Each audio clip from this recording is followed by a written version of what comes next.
Le budget mensuel, rien que d'entendre ces mots, ça peut, disons-le, un peu crisper. Et pourtant, si c'était en fait l'outil le plus simple et le plus puissant pour reprendre la main sur ses finances. Aujourd'hui, on va décortiquer cette première étape fondamentale, mais promis, on reste loin des clichés et de l'idée de corvée. Dire à son argent où aller au lieu de se demander où il est passé. Honnêtement, cette phrase, elle change toute la perspective. Fini de subir les fins de mois. Le budget, ce n'est pas une prison, non, c'est le volant. C'est juste reprendre le pouvoir de décision sur son propre argent. Bon, d'accord, mais concrètement, comment on passe de ce sentiment d'anxiété de fin de mois à une vraie maîtrise?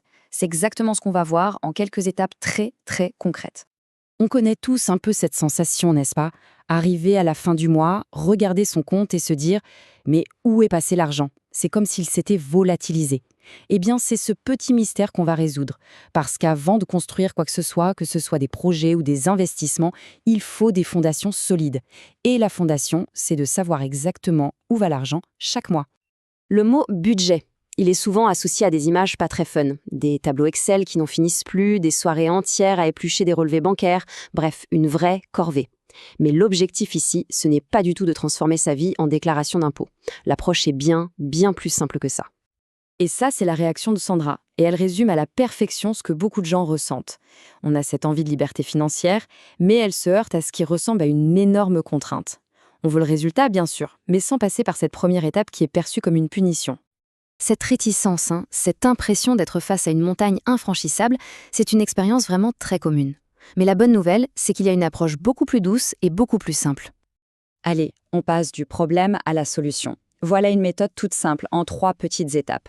L'idée, ce n'est pas de viser une précision parfaite à l'euro près dès le début, non. L'idée, c'est d'avoir une vision claire, un point de départ.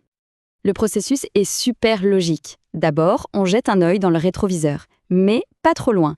Les 3 derniers mois, c'est parfait pour avoir une vision réaliste. Ensuite, on simplifie tout ça en regroupant les dépenses par grande famille. Et enfin, on calcule une petite moyenne. L'objectif, c'est d'obtenir une photo fiable de ses habitudes financières. Pour les catégories, le maître mot, c'est simplicité. Pas besoin de créer 50 sous-dossiers. Ces grandes familles suffisent amplement. Le logement, la nourriture, les transports, les abonnements, les loisirs. L'important, c'est juste d'être cohérent.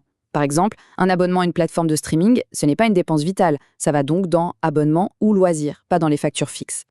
Et alors comment on fait, concrètement? Il y a 2 chemins possibles. Le plus simple, c'est clair, c'est d'utiliser une application bancaire qui fait le tri automatiquement. Ça va vite, c'est efficace. L'autre option, c'est la méthode manuelle. On prend ses relevés des 3 derniers mois et on classe chaque dépense une par une. C'est un peu plus long, c'est sûr, mais c'est tout aussi révélateur. Ah, et voilà une petite astuce vraiment maligne, la technique du faux zéro. Le principe est simple, on se fixe un seuil de sécurité sur son compte courant, disons 200 euros.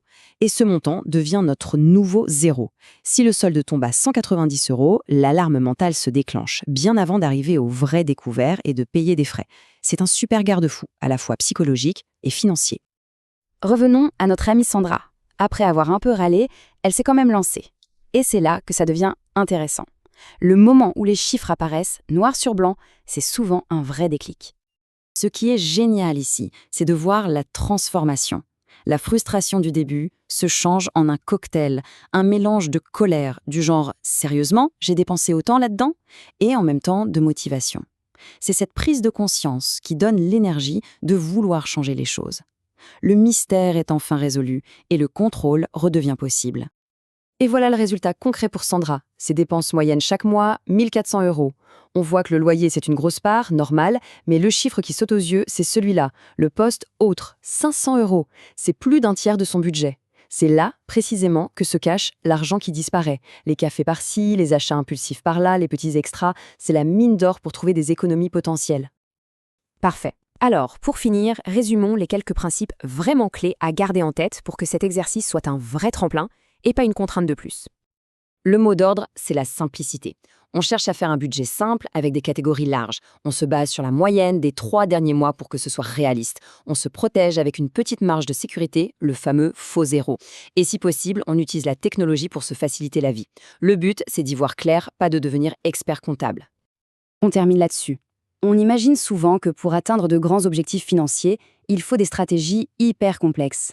Mais en réalité, si le tout premier pas, le plus puissant de tous, était simplement celui-ci, savoir où va son argent, c'est peut-être la fondation sur laquelle tout le reste peut enfin être construit.